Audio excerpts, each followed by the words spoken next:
Hello everyone, আসসালামু আলাইকুম। বরাবরের মতো নতুন একটা ভিডিও নিয়ে হাজির হলাম আমি এজাজ মাহমুদ বাদন। তো আজকের ভিডিওটা হচ্ছে সবাই কিন্তু এমআই ইউআই ফোনের মধ্যে কিন্তু কীভাবে এমআই ইউআই রুম ফ্লাশ করে সেটা দেখছেন, বাট কীভাবে হাইপারওয়াস ফ্লাশ করে এই ভিডিওটা কিন্তু এখন আমার ইউটিউব চ্যানেলে আপলোড করা হয়নি।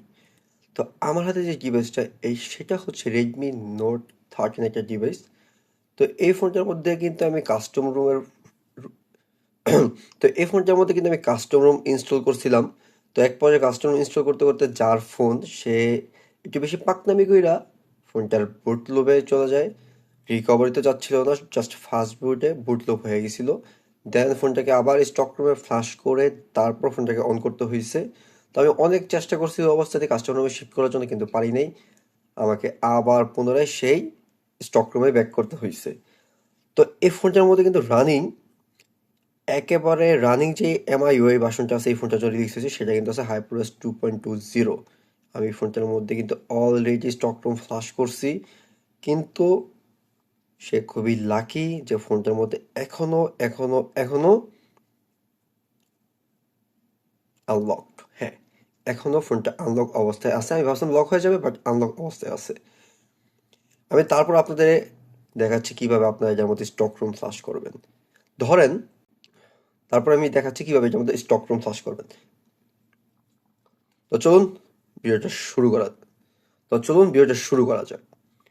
তো অনেকের ফোনে হয় কি, ফোন কিন্তু বুট লোবে চলে যায়, ফোন ফাস্ট বুট মোডে চলে যায়, বা কাস্টম রুমে শিফট করছেন আপনি, আপনার ফোনটা আপনি চাচ্ছেন স্টক রুমে ব্যাক করতে কিন্তু পাচ্ছেন না, স্টক রুমের কোনো ফাইল খুঁজে পাচ্ছেন না। আমার কাছে অথেন্টিক সোর্স আছে, আমি সেখানে আপনাদের লিঙ্ক দিয়ে রাখবো। আমি ইউটিউব চ্যানেলে ডিসক্রিপশনে লিঙ্ক দিয়ে রাখবো, সেখান থেকে আপনারা কিন্তু ফাইল ডাউনলোড করে ফাস্টবোর্ড রুমটা ফ্লাশ করতে পারেন। হ্যাঁ, অবশ্যই ফাস্টবোর্ড রুমটা ফ্লাশ করবেন। প্রসেস একেবারেই সিম্পল। আগেবারের মতো ওই এমআইইউআই ফাইল কানেক্ট করতে হয় না, ড্রাইভার ইনস্টল করতে হয় না, এইসব হাজিবিজি কিচ্ছু নাই। Just plug and flush. হ্যাঁ, জাস্ট প্লাগ অ্যান্ড ফ্লাশ। আমি আপনাদের আবার পুনরায় দেখাচ্ছি আমি কীভাবে ফোনটা ফ্লাশ করি। তো চলুন।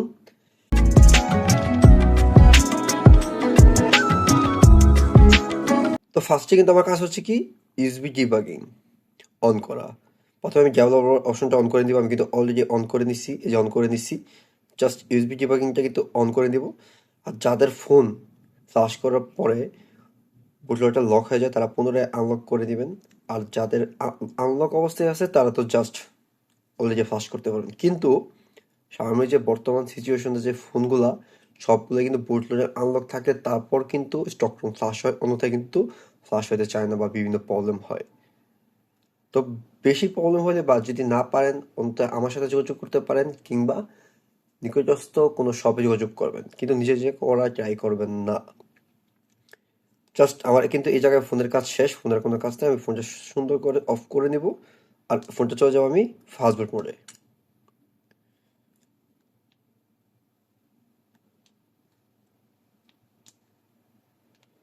অফ করে নিব।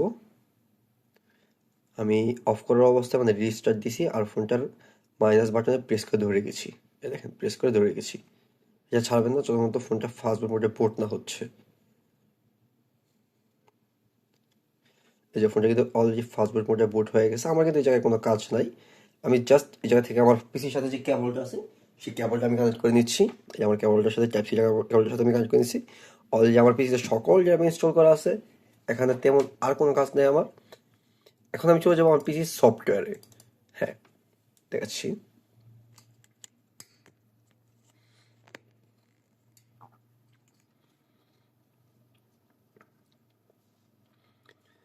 এই দেখেন, এটা কিন্তু আমার এই ফোনটার যত সফটওয়্যার আছে সব কিছু আছে। এই যে ফার্মওয়্যার আছে, স্টক রুম আছে, হাইপারওয়েস, বুটলোডার আনলক পারমিশন আছে, রুম আছে, অরেঞ্জ বক্স রিকভার আছে, সব কিছু আছে। আমি দেখাচ্ছি। এই দেখেন, আমি কিন্তু এই জায়গায় এই ফোনটার কিন্তু ফাস্টবোর্ড রুমটা ডাউনলোড করে নিছি উইথ গ্লোবাল ভার্সনটা। হ্যাঁ, তারপর ফোনটাকে আমি এই রুমটাকে আমি আনজিপ করে নিছি, যে আনজিপ অবস্থায় করলাম।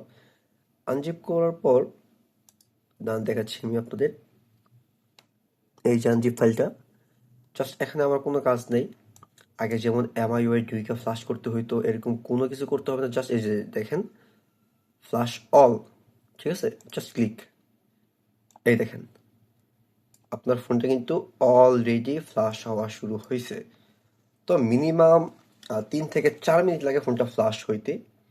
প্রপারলি ফোনটা নিজে নিজে ফ্লাশ হবে, আপনারা কিন্তু ভুলেও কেবল থেকে খুলবেন না। এই কমেন্ট অটোমেটিক ওপেন হবে, অটোমেটিক ফ্লাশ হবে, অটোমেটিক ফ্লাশ হওয়ার পর অটোমেটিক এই কমেন্টটা ডিলিট হয়ে যাবে। তখন বুঝবেন যে হ্যাঁ, আপনার ফোনটা কিন্তু অলরেডি ফ্লাশ হয়ে গেছে। তো অনেক ক্ষেত্রে হয় কি, যেরকম আসে যে সুপার ইমেজ ফ্লাশ হচ্ছে, মানুষ ভাবে হ্যাঁ ফ্লাশ তো হয়ে গেছে, কেবলটা খুলতেই, কেবলটা খুললে আপনার ফোনটা ব্রিক, ডাবল ব্রিক হয়ে যাবে। ব্রিক তো হবেই হবে, ডাবল ব্রিক। তো এই ক্ষেত্রে চিন্তা করবেন যে ফোনটা এখনো ফ্লাশ হয়নি, ফ্লাশ হইলে এই সিএমডিটা কিন্তু অটোমেটিক অফ হয়ে যাবে। তো যারা চাচ্ছেন আমাকে দিয়ে কাস্টম ইনস্টল করবেন, এখানে কিন্তু কিছু সার্ভিস চার্জ অ্যাড হবে। বর্তমানে কিন্তু একটু মার্কেটে কাস্টম রুম হাইপটা অনেক অনেক বেশি। তো কাস্টম রুম ইনস্টল করতে চাইলে কিন্তু আপনাকে পেড সার্ভিস যদি নেন তাহলে পেড সার্ভিস নিতে পারবেন। ফ্রি সার্ভিস নিলে তো ফ্রি সার্ভিসে কোনো গাইডলাইন দেওয়া হয় না। ফ্রি সার্ভিসে চাইলে আমার ভিডিও দেখে আপনারা ফ্লাশ করতে পারবেন, আর পেড সার্ভিসে গাইডলাইন প্লাস আমি নিজেই ফ্লাশ করে দিই। তো এই ক্ষেত্রে Xiaomi ডিভাইসের ক্ষেত্রে 1000 থেকে 1500 টাকা নিয়ে থাকি। OnePlus, Google আর বাকি যেগুলো ফোন আছে ওগুলোর ক্ষেত্রে 1000 করে নিয়ে থাকি। আমি কিন্তু পট রুম, জিএসএ রুম কোনোভাবেই কখনোই ফ্লাশ করি না। তো এই দুইটা রুমের জন্য কেউ আমাকে রিকোয়েস্ট করবেন না যে ভাই আমাকে পট রুম ফ্লাশ করে দেন, বা ওয়ালটন, ইনফিনিক্স, টেকনো এই সকল ফোনের জন্য আমাকে রুম দেন। এই সকল ফোনের জন্য কিন্তু রুম ডেভেলপাররা তৈরি করেন, আমি কিভাবে রুম দেবো? তো অনেকে চিন্তা করেন কি যে রুম আমিই বানাই, আমি ফ্লাশ করে দিই, এরকম কোনো কিছু না কিন্তু। যারা এই ব্যাপারে একদম অজ্ঞ তারা কিন্তু বিষয়টা বুঝবেন না। রুম বানায় ডেভেলপাররা, দেন আমি জাস্ট ফ্লাশ করে দিই। হ্যাঁ, আমি এখনো বলতেছি ফ্লাশ করতে কিন্তু কোনো টাকা লাগে না, কিন্তু আমি যদি ফ্লাশ করে দিই ওইদিকে কিন্তু আমার একটা সময়ের দাম আছে। দেন আমি একটা সময় ম্যানেজ করে আপনাকে সময় দিয়ে কাজটা করে দিচ্ছি, এটা কিন্তু একটা পেমেন্ট আছে। তারপরে যদি মনে হয় যে আমার পেমেন্টটা বেশি, আপনারা কিন্তু নিকটস্থ শপে যোগাযোগ করতে পারেন, দেখতে পারেন কত নেয় বাকি আসে বিষয়। তো আমি সবসময় বলবো আপনাদের যে এই ব্যাপারগুলো খুবই সেন্সিটিভ। আপনার 10,000 থেকে ফোন হোক আর 1 লাখ টাকার ফোন হোক, আপনি নিজে নিজে চেষ্টা করেন না। আর যদি চেষ্টা করতেই হয় আপনি কম দামি দেখে একটা ফোন নেন, 5-6 হাজার টাকা দিয়ে, সেটা দিয়ে আপনি এক্সপেরিমেন্ট করেন কিভাবে কিভাবে হয়। প্রবলেম হলে তো আমি আসি, যতটুকু পারি সাহায্য করবো। বাট আমি আপনাকে এটা বলবো না যে আপনার দামি ফোন আপনি সরাসরি ট্রাই করে দেন, তাহলে কিন্তু অনেক প্রবলেম হতে পারে। ইভেন আপনার ফোনটা বুট লো হতে পারে, ইভেন মাদারবোর্ড ডেটও হয়ে যেতে পারে। তখন আপনি কিন্তু খুবই বড় একটা সিচুয়েশন, মানে সমস্যায় পড়ে যাবেন।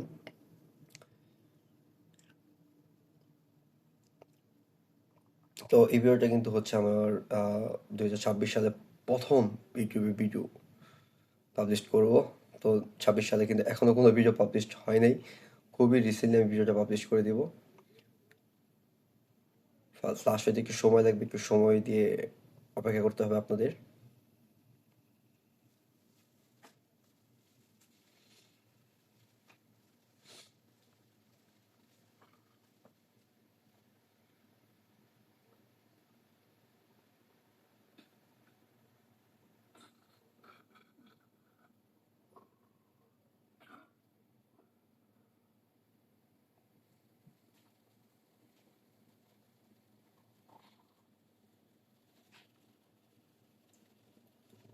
তো যারা চাচ্ছেন প্রিমিয়াম ওয়ালপেপার, মুড, এপিকে বিভিন্ন ফ্লাশ ফাইলের টুল লাগবে, তারা কিন্তু আমার টেলিগ্রাম চ্যানেলে জয়েন হয়ে থাকতে পারেন। সেখানে কিন্তু সকল আপডেট পেয়ে যাবেন, সকল ধরনের আপডেট প্লাস প্রিমিয়াম যে সকল ওয়ালপেপার আছে সেগুলো পেয়ে যাবেন। বাংলাদেশে আমি জানি না প্রিমিয়াম ওয়ালপেপার কোনো ইউটিউব চ্যানেল আছে কিনা, বাট আপনি চাইলে আমার ইউটিউব চ্যানেলে জয়েন হতে পারেন। সেখানে কিন্তু আপনি বিভিন্ন ধরনের ওয়ালপেপার, মোড, এপিকে সব কিছু পেয়ে যাবেন। আর তাছাড়া কিন্তু আমার কিন্তু আরেকটা গ্রুপ আছে কাস্টম রুমের। তো যারা কাস্টমার ব্যাপারে রিসার্চ করেন বা জানতে চান বা কোনো ব্যাপারে জানতে ইচ্ছুক কিভাবে কি করতে হয় বা কোন ডিভাইসের জন্য কাস্টম আছে কিনা, আপনারা কিন্তু আমার ওই টেলিগ্রাম চ্যানেলে জয়েন হতে পারেন, প্লাস গ্রুপে জয়েন হতে পারেন। গ্রুপে নক করলে আপনাকে মোটামুটি সবাই সাহায্য করবে।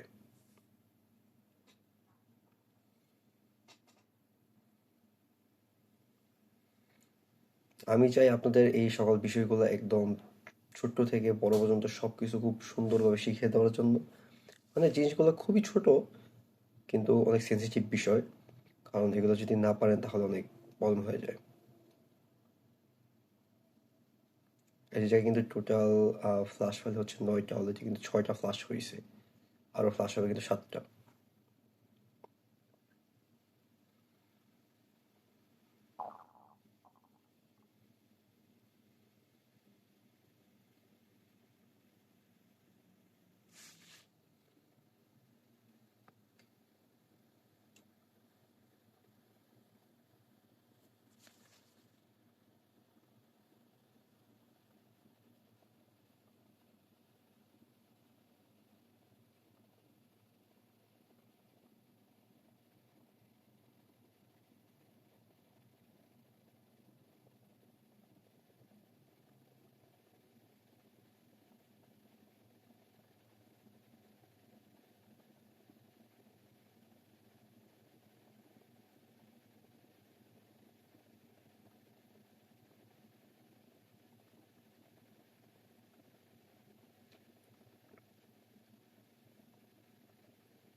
তো অনেকে দেখবেন অনেকে ভিডিওতে কি করে স্কিপ করে দেয় 10 সেকেন্ড 15 সেকেন্ড বা 1 মিনিট 2 মিনিট, তখন হয় কি ওই জায়গায় আপনার বিভিন্ন ড্রাইভার আছে বা বিভিন্ন মোড আছে বা বিভিন্ন ফ্লাশ ফাইল আছে যেগুলো কপি করে পেস্ট করে তারা ফ্লাশ করে, ওটা কিন্তু আপনাদের দেখায় না। তো এই ক্ষেত্রে আপনারা হন কি, যখন দেখেন ফ্লাশ হচ্ছে না তখন ভাবেন যে এই তার ফ্লাশ হচ্ছে আমার কেন হচ্ছে না, কিন্তু এই জায়গায় কিন্তু ছোটো ছোটো ট্রিক্স আছে যে এটা ছোট ড্রাইভার ইনস্টল করে দিই ফোনটা ফ্লাশ হয়ে যাবে আমি জানি। কিন্তু আমি চাই আপনার বিষয়টা একদম ছোট্ট থেকে বড় পর্যন্ত সব কিছু একদম অবজার্ভ করেন কিভাবে কিভাবে ফ্লাশ হচ্ছে কি হচ্ছে না হচ্ছে। এই জন্য আমি কি করি, চেষ্টা করি যে ভিডিও কোয়ালিটি খারাপ হোক আর ভিডিও যতই খারাপ হোক না কেন একদম প্রপার ভিডিওটা আপনাদের দেওয়ার জন্য, যাতে আপনারা বুঝতে পারেন যে হ্যাঁ এই জায়গায় কোনো কিছু স্কিপ করা হয়নি, পুরো ফাইলটাই অটোমেটিক্যালি ফ্লাশ করা হয়েছে। অলরেডি কিন্তু আমার টোটাল 9টা ফাইলের মধ্যে 9টা ফাইলই ফ্লাশ হয়ে গেছে, আরও কিছু ফাইল ফ্লাশ হবে। বাট আমার একটা জিনিস খুবই ভালো লাগছে, বুটলোডার আনলক করার প্রসেসটা একটু টাফ করে দিয়েছে, বাট ফ্লাশিং প্রসেসটা একদম নরম করে দিয়েছে, মানে একদম সফট। কারণ আগে এমআইওয়াই টুলে গেলে ফোন কানেক্ট হইতো না, এই সমস্যা ওই সমস্যা সেই সমস্যা, এগুলো কোনো ইস্যুই নেই এটার মধ্যে। Just phone connect, all flush, phone done, আর কোনো ঝামেলাই নেই। আমি দেখাচ্ছি, একটু সময় লাগবে ফোনটা অন হইতে, অলমোস্ট ডান। আর টোটাল কিন্তু দেখছেন 450 সেকেন্ড কিন্তু টোটাল কাজ হয়েছে, আরও 2টা ফাইল ফ্লাশ হবে।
আর ডিসপ্লেটা অফ হয়ে গেছিলো, দেন আবার অন করলাম।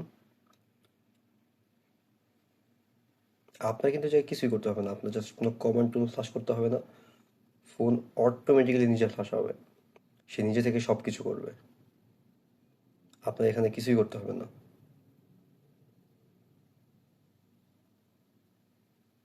আপনি না কোনো ডাটায় প্রেস করবেন বা এন্টারে প্রেস করবেন বা কোনো কিছু প্রেস করবেন, কোনো কিছুতে প্রেস করার দরকার নেই, ফোন অটোমেটিক্যালি নিজে নিজে ফ্লাশ হবে সব কিছুতেই। মানে অনেকগুলো ফ্লাশ, মানে স্বামীর এই বিষয়টা মানে অনেক বড়, মিনিমাম অনেকগুলো ফ্লাশ ফাইল ফ্লাশ হয়। আর হবেই না কেন, এক একটা রুম 8 জিবি 10 জিবি পর্যন্ত হয়ে থাকে। আর অন্যথায় আপনি OnePlus বা গুগলের রুম দেখেন একেবারেই কম, সর্বোচ্চ 5 জিবি 4 জিবি, এর থেকে বড় রুম কিন্তু তারা হয় না। আর যারা চাচ্ছেন যে OnePlus বা বিভিন্ন ফোনের রুম খুঁজে পাচ্ছেন না, বাট মার্কেটে নাই বা অনলাইনে নাই, তারা কিন্তু আমার সাথে যোগাযোগ করতে পারেন। ম্যাক্সিমাম রুমই ফ্রি স্টক রুম, বাট কিছু কিছু রুম আছে এক্সপেন্সিভ যেগুলো পেড।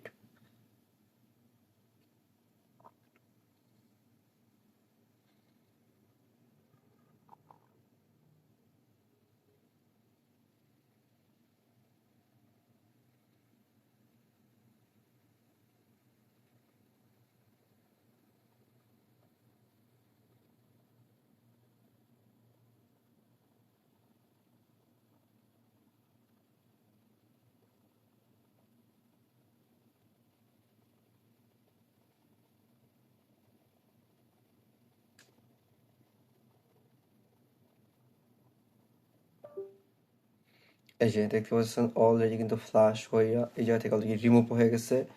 আবার অপরদিকে আমার ফোন কিন্তু অটোমেটিক্যালি অন হয়ে গেছে অটোমেটিক্যালি। আমার কিন্তু যাই কিছুই করতে হয় নাই, না আমার কোনো কিছু করতে হয়েছে, জাস্ট অটোমেটিক্যালি ফ্লাশ হয়েছে, অটোমেটিক্যালি ফোন অন। ফ্লাশ হইতে কিন্তু মিনিমাম 5 থেকে 6 মিনিট আরও বেশি সময় লাগছে। এই কিন্তু দেখতে পাচ্ছেন উপরে কিন্তু বুট লোডার আনলক করা আছে, আর জাস্ট অলরেডি ফোনটা মিল করতে চলে আসছে। আমি এই ফোনটার আরও ভিডিও দিব, কীভাবে ফোনটার মধ্যে আমি রিকভারি ইনস্টল করি, কীভাবে ফোনটার মধ্যে আমি কাস্টম ইনস্টল করি, সেগুলো দেখাবো। আর ম্যাক্সিমাম রুমই হচ্ছে এই ডিভাইসটার জন্য আনঅফিসিয়াল।